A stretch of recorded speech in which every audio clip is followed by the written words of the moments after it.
Hi, next instalment of The Demon Dentist. We are on chapter 5, Special Sweeties. Now, be a good boy and pop back to your seat, ordered Miss Root. Alfie did what he was told, not wanting to catch anyone's eyes for fear of further humiliation. He put his head down as he trudged back to his seat. Now, children, continued the lady, who else would like a present? I have some free sweeties.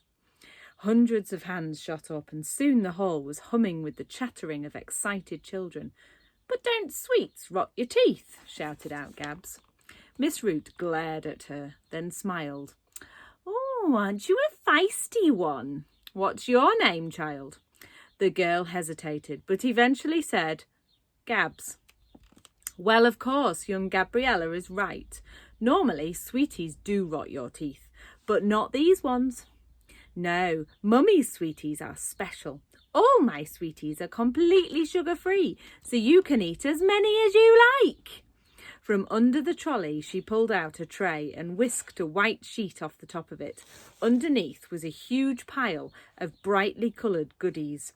There were chocolates and more chocolates. Toffees and fudge, sucky sweets and chewy sweets, fruity ones and minty ones, melt in your mouth sweets, crunchy sweets, fizzy sweets, explosive sweets. Come on, children, don't be scared. Come and help yourself to Mummy's special sweeties. In an instant, hundreds of children surged forward and started eagerly grabbing huge handfuls of sweets, as many as they grabbed, and the greedy little boys and girls were stuffing their faces and pockets. There seemed to be more and more and more. Look how many there were. So many sweeties.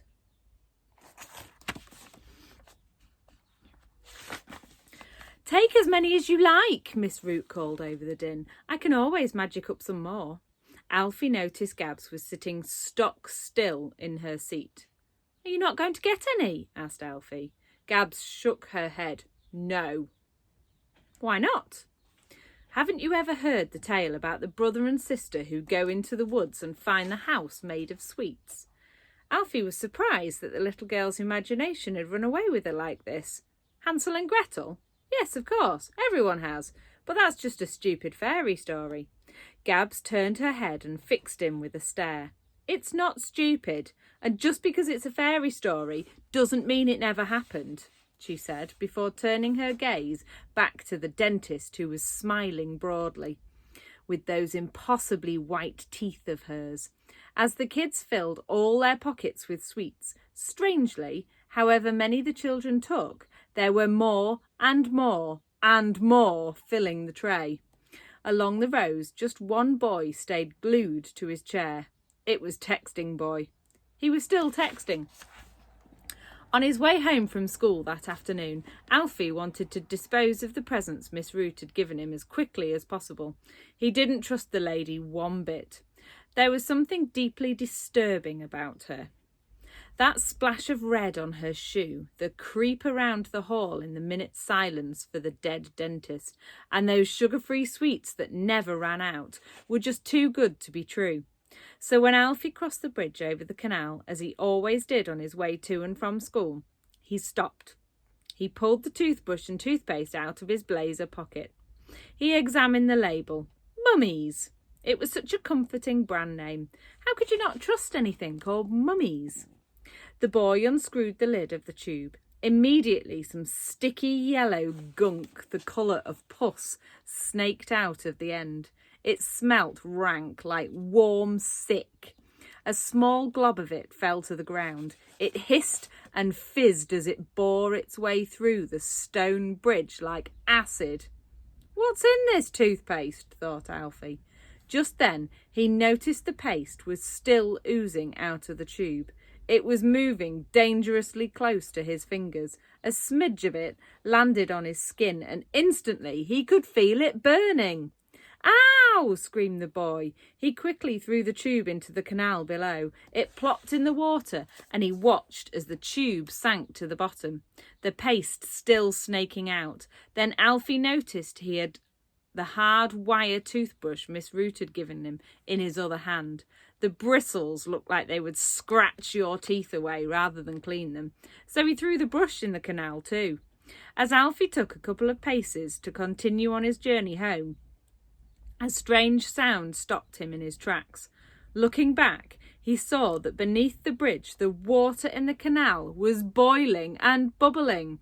It was like a mini volcano erupting. The boy watched in horror as the school of dead fish plopped to the surface and floated there. As he peered down at the water, a gaggle of kids from his school passed him, laughing and joking, that their mouths full of mummy's chocolates and toffees and fruit chews. Every single child looked like they couldn't be happier, greedily munching and crunching and scrunching them. If that's what her toothpaste does, thought Alfie, what on earth is in those special sweets? And there's the canal with all the fish. You can see what's going on there. Chapter 6, The Intruder. You must be Alfred, boomed a voice when he walked in the front door of his little bungalow, which squatted in an estate on the edge of town. Who are you? Demanded the boy. Alfie was very protective of his dad and didn't like seeing strangers in the bungalow. A flamboyantly dressed lady had plonked herself down in the living room with Dad. Her ample frame was taking up more than one place on the worn and torn sofa. The riot of colour in her mismatched outfit, yellow scarf, pink stripy leggings, green top and electric blue shiny plastic coat, looked decidedly out of place in the small grey room. In fact, it would have looked out of place anywhere. Dad was sitting in his wheelchair in the corner of the room, where he always was, a frayed tartan blanket covering his knees. It was cold in the bungalow. The central heating had been cut off a few winters ago. In truth, their little home was falling to pieces. Since Dad had been confined to a wheelchair, the bungalow had fallen into a state of disrepair. Despite Alfie's best efforts, water poured in through the roof when it rained. Cracks had appeared in most of the windows, and mould was creeping up the walls all the way to the ceiling. Oh, son, this is... Dad took a loud, shallow breath. Winnie. She's a social worker. A what? Asked Alfie, still staring rather rudely at the intruder. No need to be worried about me, young man. Ha ha! Proclaimed the big jolly lady as she plumped up a cushion and placed it behind Dad's back. I'm here from the council. Social workers like me just want to help. We don't need any help, thank you, said Alfie. I look after my father better than anyone else could. Don't I, Dad? Dad smiled at his son, but he didn't say anything. I'm sure you do, replied Winnie with a smile. By the way, it's very nice to meet you, young man, she said, reaching out one of her podgy hands with fingers like bejewelled sausages. Alfie just stared at it. Shake a hand, son, be a good boy, implored Dad. Alfie reluctantly let his little hand meet hers. The social worker gripped it tight and shook it so vigorously, the boy thought his poor arm would be yanked out of its socket. The multicoloured plastic bracelets that adorned her wrists rattled loudly as she did so. Now, young Alfred, could I trouble you for a cup of tea? Bellowed Winnie. There's Winnie meeting little Alfred. There she is. Yes, a pot of tea would be lovely, thanks, son, prompted Dad. Then we can all sit down together and have a good talk. I can't have coffee, it goes right through me. Ha ha ha, added the social worker. Alfie stared at this intruder as he backed out of the living room to make the tea. Father and son always shared a pot of tea when Alfie returned home from school. He would lay out a tray with 2 cups. It had been just 2 cups for as long as he could remember. One thing the boy had learned from his father was that however poor they were, they should still take great pride in life's simple pleasures. So when Alfie made the tea, he would try his hardest to make everything just so. As the kettle was boiling, he fetched a little chipped teapot with the lid missing and placed it on the tray he had liberated from the school cafeteria. Then he took 2 cups out of the cupboard.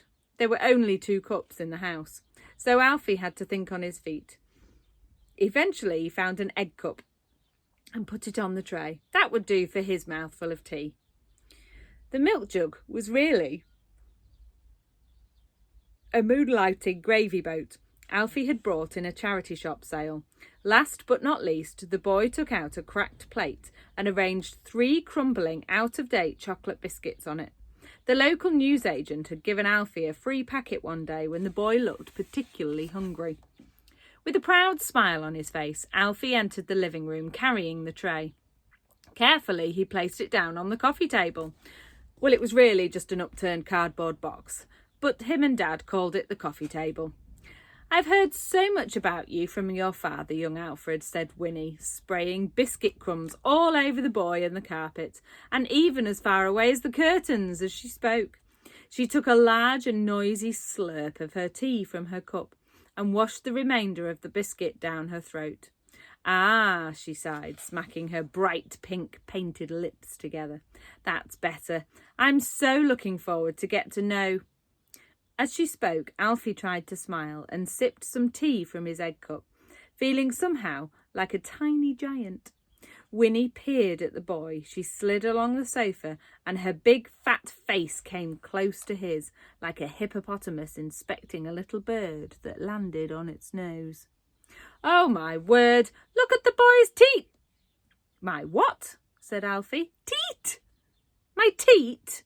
replied Alfie, confused. "Yes, boy," said the social worker in a frustrated tone. "Your teat!" "I think Winnie means your teeth," ventured Dad. "Yes, that's what I said," implored the lady. "To-eat teat." All right. What about my teat? I mean teeth," asked Alfie, before quickly closing his mouth to hide them. He knew he wasn't going to be asked to star in a toothpaste advert anytime soon, but they hadn't all fallen out yet. No, that won't do. Oh, my word, that won't do at all. As your social worker, the first thing I'm going to do for you..." "Yes," gulped the boy, guessing what might be coming, "is make you an appointment with a dentist." And we're going to stop there. See you again soon.